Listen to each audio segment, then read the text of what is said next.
Sahabat cuan, sangat penting dalam trading atau berdagang kripto itu kita pintar-pintar mengelola keuangan yang umumnya dikenal dengan sebutan money management. Money management bisa teman-teman tentukan sendiri, entahkah itu 50-50, misalkan modal trading 1.500 nih di dompet spot, yang di trade hanya $750 seperti itu. Atau 60-40, misalnya Anda modal 1.000 nih, yang di trade cuma 600, atau 70-30 nih gitu misalkan. Modal Anda $1.000 di trade hanya 70%-nya atau $700. Masih ada dana cadangan $300. Ya, Andalah yang mengatur money management. Bagaimana caranya? Di pengaturan signal setting pada master signal bitbox itu, Anda akan trade berapa signal, buy in amount-nya itu per signalnya berapa. Itu aja yang Anda atur di awal ya. Nah, tujuan daripada money management tersebut, tatkala mendapatkan signal lalu ternyata terjadi floating yang cukup dalam ya. Kalau AP ini ya, koin AP kan masih kecil ya, minus PNL masih min $2,4, jadi belum perlulah untuk averaging down kan begitu ya. Nah, ini masih sinyal baru ya hari ini. Nah, kita bisa melihat contohnya di sini di transaction ya.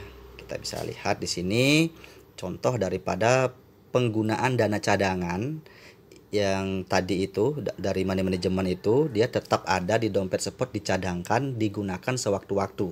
Nah, tatkala dia terpakai, otomatis juga profit jadi lebih besar gitu kan. Nah, contoh di sini nih, FTM ya. FTM ini tanggal 26 April ya, kita coba lihat rinciannya FTM ini seperti apa ya.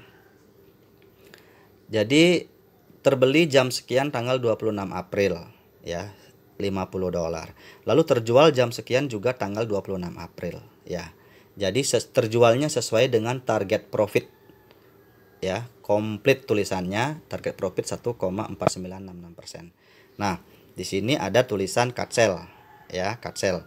Nah, cut sell ini pengertiannya adalah tim analis berpikir dia harus dijual di harga pasar. Jadi terjual di harga pasar, akan ada pengguna dari master signal bitbox ini yang mendapatkan profit sesuai dengan target profit ya, tentunya di atas 1,3% ya. Lalu akan ada yang di bawah target profit. Nah, itu tulisannya adalah cut sell. Profitnya di sini 1,306%. Oke. Nah, kalau auction ini contohnya dia target profit tercapai, dia komplit tulisannya profit di 1,5% sekian. Oke.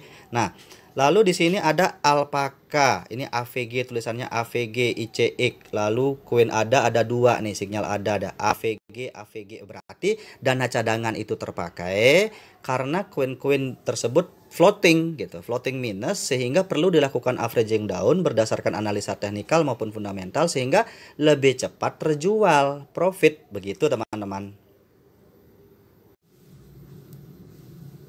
Jadi averaging down itu pada dasarnya adalah untuk memperkecil harga beli rata-rata, sehingga untuk mencapai ke target profit tertentu tidak perlu menunggu harga kripto tersebut melampaui harga beli di awal. Nah, jadi tatkala kripto itu longsor sampai terjadi floating minus sekian persen ya, mungkin belasan persen minusnya, lalu terjadi yang namanya pembelian lagi koin yang sama secara sistem otomatis ya, atau disebutnya serok bawah lah gitu. Otomatis kan lebih banyak koin yang kita miliki, koin yang sama di harga yang jauh lebih rendah dari pembelian awal. Lalu digabungkan keduanya, ketemulah harga beli rata-rata. Nah, sehingga untuk mencapai target profit yang sama misalnya yaitu 1,3% gitu. Jadi harga jualnya itu bisa lebih kecil. Jadi begitu naik sedikit sudah sell profit, sudah terjual untung. Sehingga tidak perlu floating berlama-lama. Nah, master signal ini melakukan averaging down itu hanya sekali. Ya, tidak ada istilahnya penggunaan sekian layer gitu. Jadi turun lagi, beli lagi, turun lagi, beli lagi, turun lagi, beli lagi, gitu nggak ada. Jadi ditunggu sampai ada suatu analisa teknikal di mana sebutannya adalah bullish reversal gitu. Jadi terkonfirmasi kripto itu akan bullish gitu kan. Sudah dipadukan dengan analisa teknikal, fundamental terkini segala macam. Nah, lalu dilakukanlah averaging down sehingga lebih cepat terjual profit. Nah, begitu saja sih sebenarnya. Dan juga dana cadangan itu terpakai pada saat terjadi averaging down, otomatis profit jadi lebih besar kan. Otomatis terjadi profit jadi lebih besar. Jadi nggak usah khawatir, ngapain kok dana 1000 di trading diperdagangkan cuma 500 kan profitnya lebih sedikit. Bukan seperti itu ya. Akan bagus hasilnya tatkala Anda menggunakan money management yang baik. Gitu aja. Jangan semua all in. Nah, kalau all in itu dalam artian dana 1000 nih.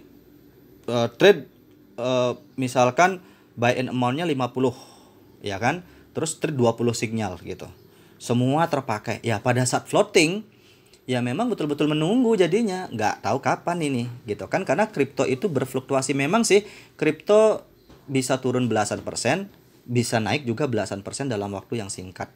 Nah, namun kita nggak pernah tahu nih kapan dia ada beberapa isu-isu fundamental yang menyebabkan kripto itu setelah longsor ya kan turun harganya, lalu dia ugak-ugak di bawah, sideways di harga di bawah gitu. Jadi dan itu bisa terjadi beberapa hari, bisa beberapa minggu gitu. Jadi uang jadinya nggak muter kalau Anda all in kan, menunggu harga kejemput baru terjual profit. Kan lebih baik money management dicadangkan dana misalkan 50-50 atau 60-40 atau 70-30 itu tadi. Ya kan, sehingga ada peluang untuk dana cadangan dipakai averaging down tatkala terjadi floating minus yang cukup dalam. Gitu teman-teman ya. Jadi tujuan utamanya itu adalah cuan. Itu aja, mempercepat cuan. Oke.